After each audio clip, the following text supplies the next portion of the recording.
So, meron na ng bagong mura si Realme and this is the Realme Note 7T. Napaka-presko pa nito ngayon sa market and guys, pagdating sa kanyang presyo, 3,999. So, dagdag problema na naman to. Ang dami ko nang na-review sa halagang 4,000 pesos and nagsisiksika na sila. Sobrang mga sulit kasi ng iba't ibang mga brands. And today, malalaman natin kung isa nga ba talaga etong phone na to pagdating sa mga sulit na smartphone na pwede nyong mabili. Baka naman kasi last option na to, di ba? But yes, pagdating sa kanyang specs, medyo interesting na rin. Kaya ako nga siya in-order. Ito ay meron ng 6,300 mAh na battery with 6.7-inch 90Hz refresh rate and meron na din tong drop and water resistance which is itatry natin mamaya. So excited na akong ihulog-hulog etong phone na to and basa-basain. Oh shit.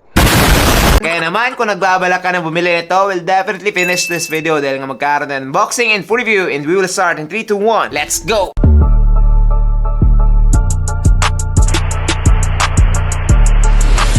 Yo, what's up guys? I'm JP and this is JTN TV. Na kung makakaabot to ng 2,500 likes, ipapamigay ko etong si Realme Note 7T. Nasa sa inyo na yon. Now, looking at the box, eto guys, ay medyo cheap. Dahil nga, parang dinikit lang yung sticker dito ng phone. Parang short na ata sila sa budget. But yes, tingnan naman natin yung loob. Dito, make it real. And pagkatapos naman yan, andito na yung mismong smartphone. Wala na atang welcome to the Realme family ah. Wala na bang family yung Realme ngayon? Nag-divorce na ba? But yes, hinahanap ko dito guys, wala talaga. Now, eto naman yung itsura ng phone. Yung in-order ko dito is yung color gold para naman maiba. Pero meron ka pa isang choice which is yung black. After that, andito nga yung kanyang mini box. Kapag in-open natin to guys, andito yung kanyang mga paperwork and yung kanyang free na jelly case. Okay na okay siya. Kaso lang, maninilaw din tong mga sides so kailangan nyo pa rin bumili. After that, andito na yung kanyang USB-A to Type-C na cable and yung kanyang 15 watts charging brick. Sa pinakaibaba naman, andito yung kanyang SIM ejector pin. Now, so far, kompletong-kompleto na yung pag-unbox ko dito sa phone na to. Ngayon, tingnan naman natin yung kanyang build. Now, eto na guys, si Realme Note 7T sa kulay na beach gold. Again, meron ka pa isang option which is yung black. And for me guys, mas maganda to dahil nga kakaiba yung kanyang color. Medyo premium siyang tingnan actually. And maganda yung kanyang waves ng colors dito sa kanyang likod. Speaking of wave, meron din tong tinatawag dito guys na pulse light. Customizable to. And eto yung parang bilog na katabi ng kanyang camera. So eto guys ay pwede nating palitan ng kahit na namang kulay na gusto natin. Like blue, pink, red, green, and marami pang iba. Aesthetic wise, maganda po to dahil nga medyo unique. Pero meron din siyang mga kaparehas, especially sa Vivo and also pa rin sa Oppo as well. But yes, dito sa kanyang likod, meron tayong 2 cameras here and meron talaga silang camera. Hindi lang siya basta-bastang design. Nandito rin yung kanyang flash and dito naman sa ibaba nakalagay yung kanyang Realme logo. Pagdating naman sa buttons and ports, dito guys, sa ibaba nakalagay yung kanyang 3.5mm port, microphone, Type-C port, and speaker grills. Dito naman sa right side, nakalagay yung kanyang volume rockers and yung kanyang fingerprint scanner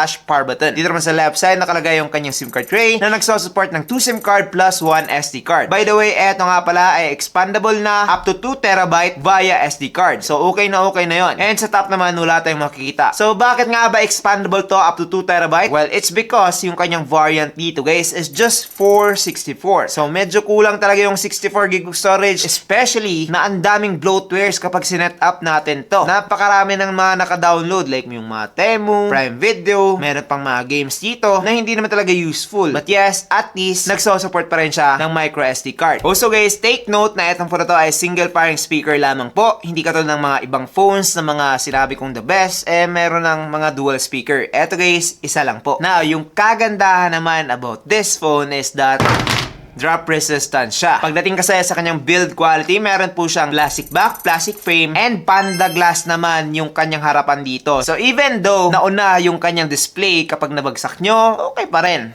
Diba? Parang no worries. No worries. Party. Cause every little thing. Wala. Kita niya naman, di ba? Ganon pa rin yung itsura niya. Walang nagbago, walang magasgas. So, matibay talaga yung build netong Realme Note 7T. Also guys, kapag nabasahan naman to ng ulan or mga splashes, makakasurvive pa rin to. With the IP54 water and dust resistance, okay na yung protection netong Realme Note 7T. As long as hindi na talaga siya ilulublob or mahuhulog sa mga pool or mga deep waters, nako po, okay na yung protection netong phone na to. Now, let's talk about its display. So etong po ito guys ay merong 6.7-inch IPS LCD display with 720p HD Plus resolution and 90Hz refresh rate. Pagdating naman dito sa kanyang brightness, eto guys ay umabot lamang ng around 550 nits pagdating sa kanyang peak brightness. Therefore, compared sa mga competition, hindi po ito yung pinaka-bright. Sakto lang po yung brightness nitong phone ito. Meron pang mas bright dito guys for its price. Also, pagdating naman sa refresh rate, sakto lang din siya. 90Hz, smooth naman din to pagdating sa pag-scroll, pag sa social media. But yes, meron pa talagang mas smooth dito with the 120Hz. Eto guys, 90Hz lang kasi to. Lastly, yung pinaka-obvious talaga dito is that hindi pa rin po siya punch hole display. So, meron tayong notch dito and yung chin naman niya, medyo makapal pa rin yung kanyang bezel, which is expected naman to. Kung i-compare ko to sa Tecno Spark Go 2 side by side, yung difference lang talaga is yung punch hole compared sa notch. So far, for its price, hindi na ako masyadong nag-expect and naganda naman ako dito sa display ng Realme Note 70. Siguro kapag in-increasean pa nila to ng brightness, isa na talaga to sa mga best. Dahil nga, kapag gumawa kasi si Realme or Oppo ng display guys, iba kasi compared sa mga other brands. Parang mas saturated, mas magaling tingnan, and overall, okay na okay yung quality. But yes, decent lang yung display nitong Realme Note 70. Pero pagdating sa protection niya, nako po,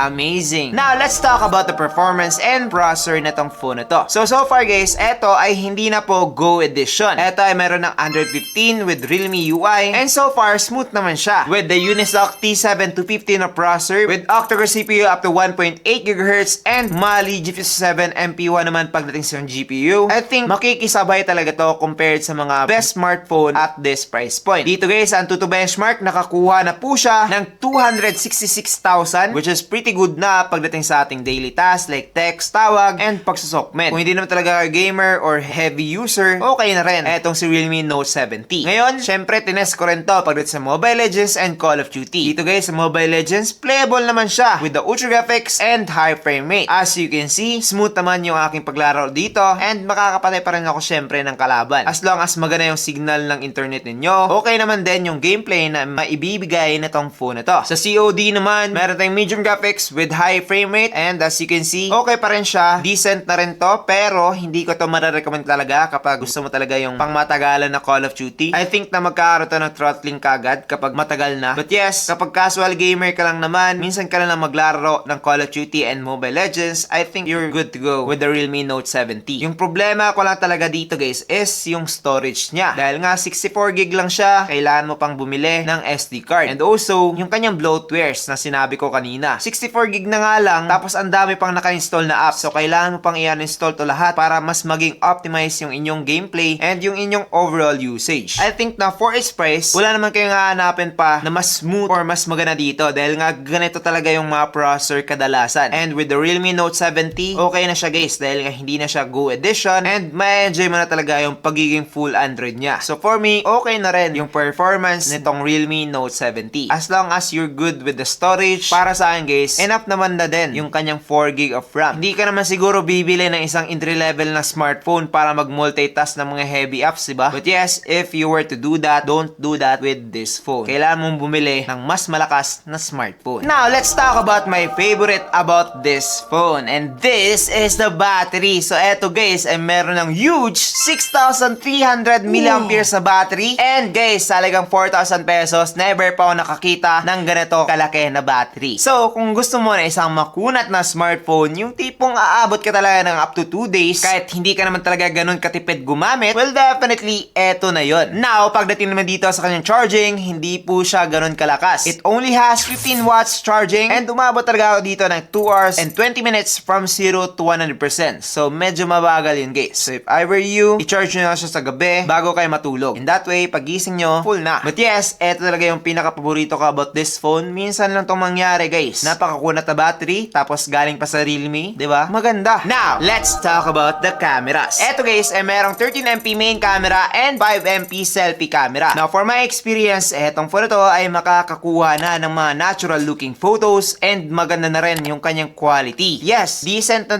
to guys. And for its price, it's one of the best. Yes, masabi ko na naman to dahil nga, siyempre, grabe yung mga improvement ng mga cellphone ngayon. Sa ligang 4,000 pesos, makakakuha ka na ng magandang larawan. Hindi yan common noon dati. Last 2 years, yung mga 4,000 pesos. Naku po, yung camera nila, yung parang nasa keypad. Ganon yung result. Napakapangit. Ngayon, okay na yung mga camera nila. And this one, maganda yung kanyang result, guys. Natural po siya. Especially kapag magaling kayo mag-angle-angle. Tapos maganda rin yung lighting ninyo. Makakakuha talaga kayo ng amazing photos with the Realme Note 70. Ngayon, for the video naman, eto guys ay aabot lamang ng up to 1080p at 30fps sa kanyang main camera and 720p at 30fps man pagdating sa kanyang selfie camera. Also, wala tong EIS or OIS or anumang form ng stabilization, so medyo maalog to. And ngayon, try natin. Now, eto guys yung video quality using the Realme Note 70. Ano sa tingin nyo?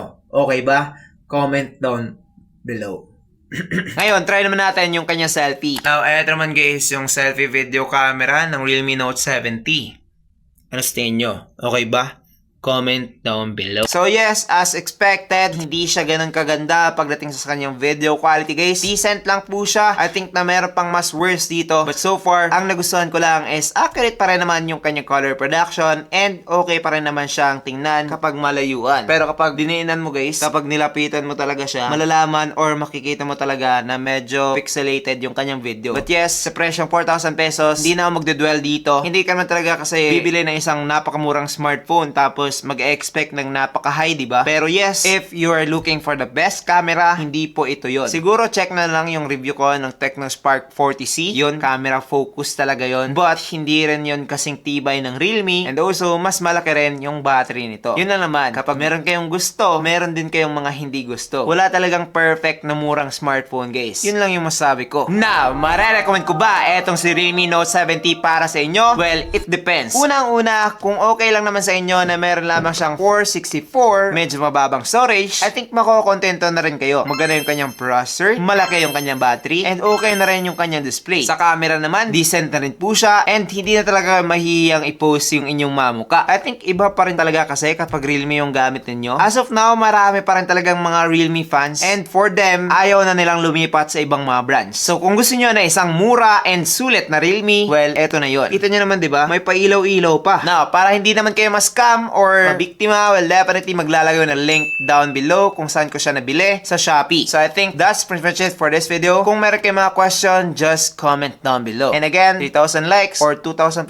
ba yung sinabi ko? Basta, yun na yun. Like nyo lang to and ipapag-giveaway natin etong phone na to. So that's it. I'm JP and this is JTTV. Thank you for watching and God bless. Bye-bye.